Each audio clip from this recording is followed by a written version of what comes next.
This cylinder hanging from the ceiling is the trunk that was lying on the floor, right? Well, when I found it, it had fallen and wedged itself between the engines. We couldn't go over it. We couldn't get under it. And I needed to use a crowbar to unwedge it because it was blocking the way.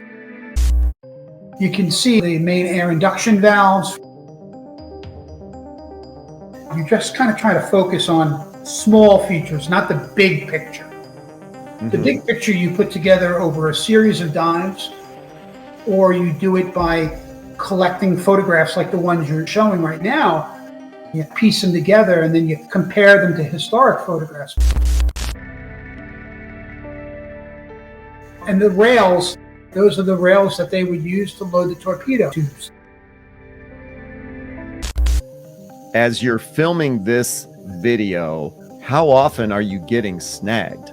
Try not to, but if you're going to panic in that situation, you're in the wrong hobby. HistoryX membership has its privileges. To access unedited versions of this and many other HistoryX videos, consider becoming a HistoryX member. And now part 5 of Hitler's Lost Sub, Mystery of the U-869, with special guest Deep Sea Detective Richie Kohler. One of the viewers, Divers Down, asked the question, have you been back? And of course the answer's yes, because you gave me a video that you shot from 2020.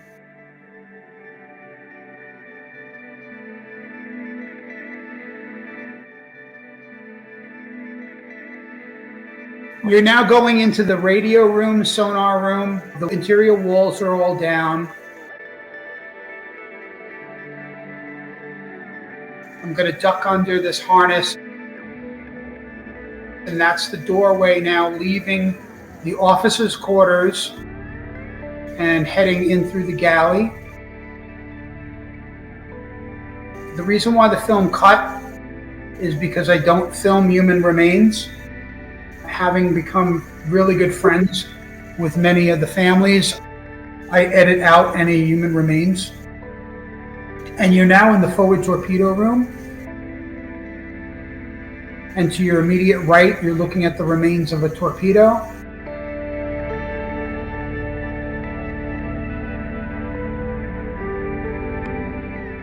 Those are pieces of linoleum that at one point lined all of the bulkheads. Linoleum? Yep. You're gonna over and you can see the aft end of a torpedo right there. And the torpedo has a hole in it? Yeah, those are rot holes. There's a view from outside the wreck.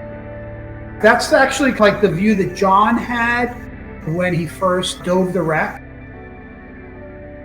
When he looked in the open torpedo hatch, he looked down, and that's what you can see. I actually shot that picture from the same perspective to give people an idea of what John saw. He thought it was a torpedo, but he wasn't sure. And the reason it has that metal ring around it is to protect the counter-rotating propeller. That is not kept on when they fire it. That's just for storage purposes, so that no one could damage or ding the propellers. All of the interior woodwork, all of the paneling is gone.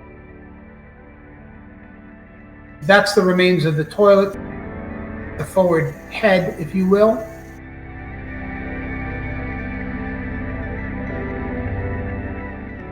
Swimming forward now in the foreground, you can see a yellow life raft. There's a lot of that around. You're going to see some cooking pots.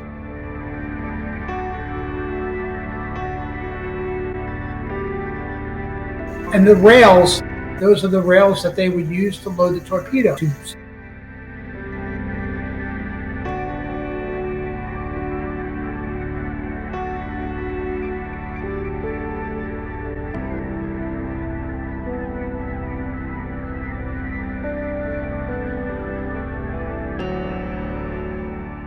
You're going to notice that all of a sudden the silt is building up.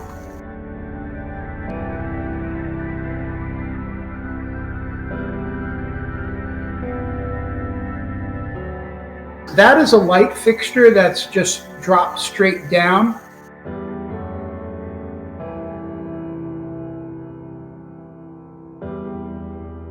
I'm pushing forward now, and I'm really getting belly into the silt so that I can get as close as I can. And you can make out the two uppermost torpedo tubes.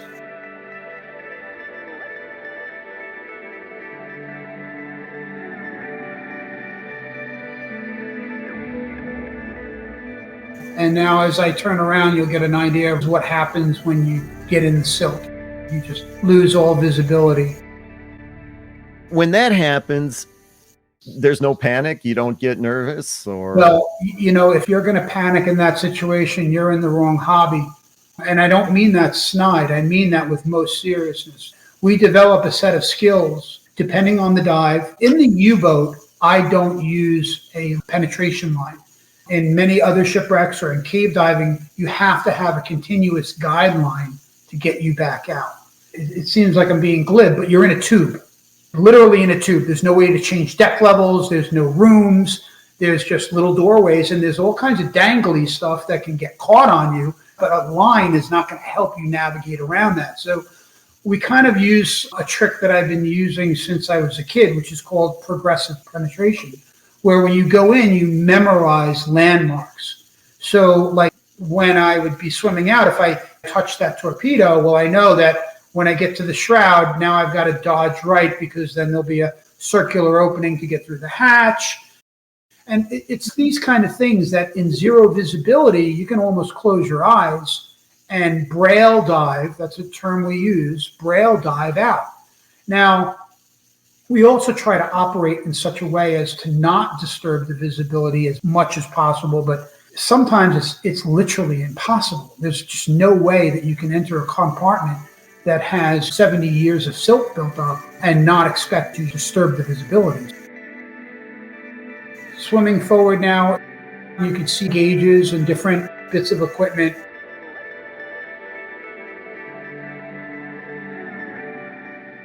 And all kinds of electrical switch boxes. And this is the problem that we had, is that not only has the interior of the wreck been encrusted in this marine growth, but it's also deteriorated greatly.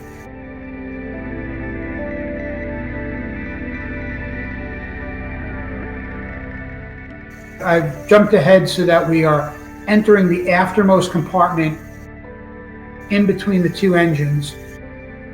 And you can still see the remains of that trunk.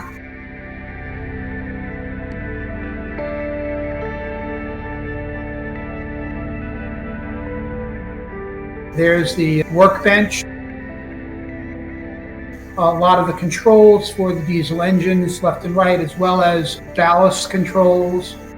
You're now looking at the port engine. And there's a contemporary photograph to give you a kind of perspective. You can see the main air induction valves.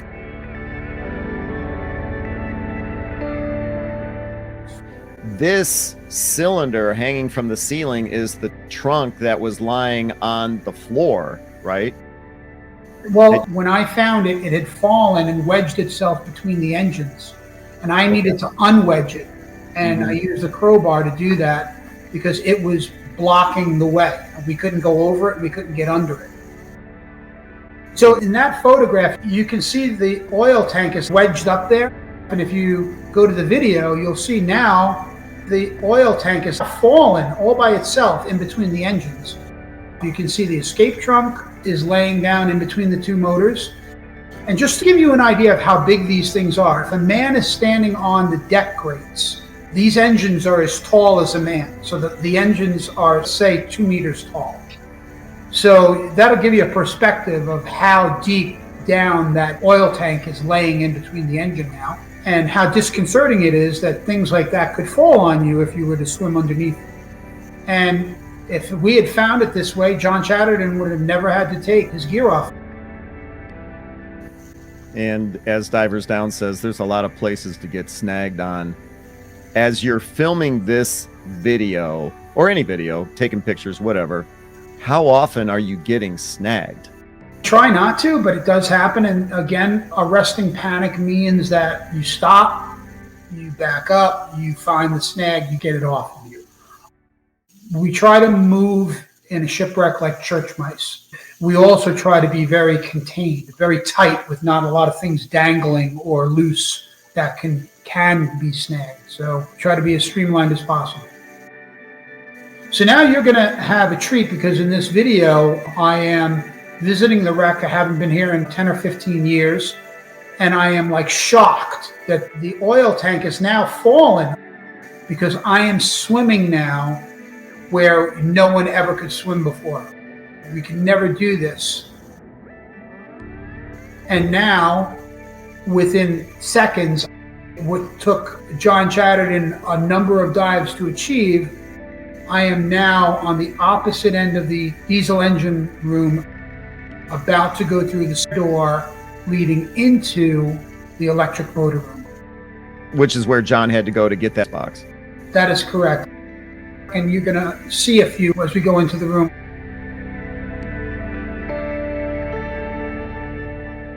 Now that's the starboard electric motor that we're looking at.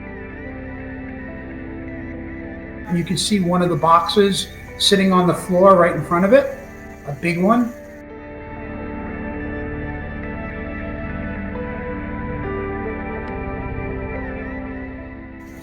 And a lot of the electric motor controls are still in place, but the gauges, as you can see, have popped out.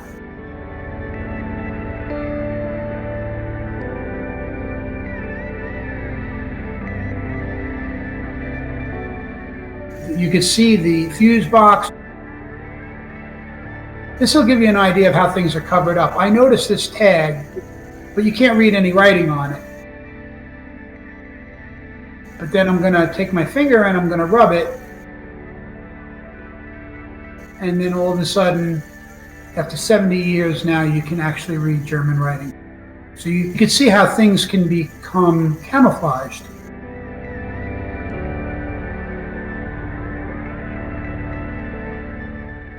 And as I move further aft, there is a lathe on the right-hand side, and then there's a welder behind it, and there's the access to the after torpedo room.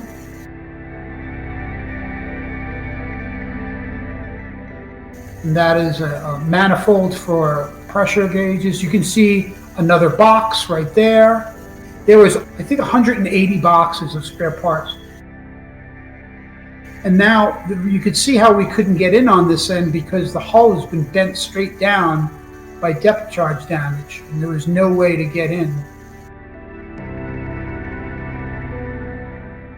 And as I'm pushing around, I'm just illuminating and showing different kinds of gauges.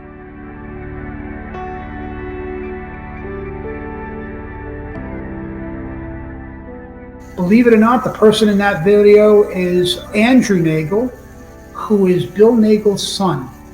And I took him diving and brought him inside the U-869 with me, which in a way was something his father never got the opportunity to do. Bill Nagel died the second year of our work on the wreck. And he was the one that essentially was the first to discover it, not identify it, but discover it. That is correct. I'm just swimming out right now, and there's Andrew waiting for me.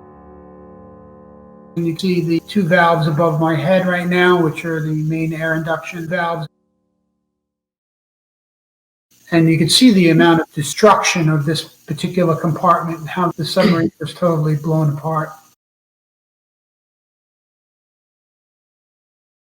I want to post the comment here. Max Yerger says that video is amazing.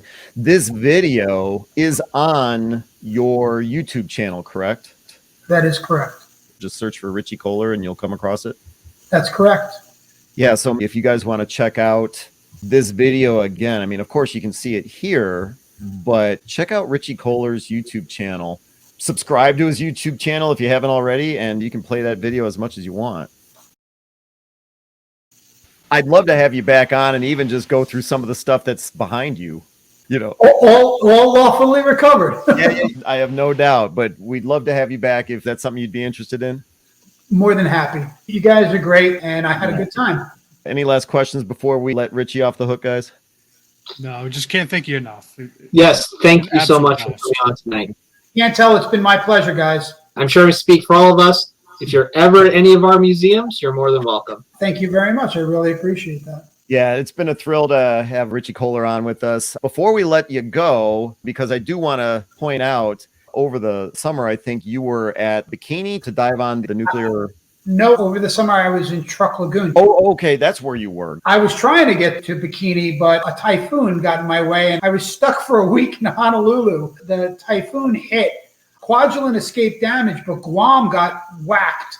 And the way that it works out there is the flights have to go island hopping. So with Guam Airport knocked out of commission, you couldn't go to Kwajalein unless you were on a military flight. And so all civilian transport was grounded. I spent 7 days in Honolulu waiting for the airport to open up in Guam so that the flight could get me to Kwajalein. And it never happened. So Bikini is on my bucket list. So that's where you're heading to next?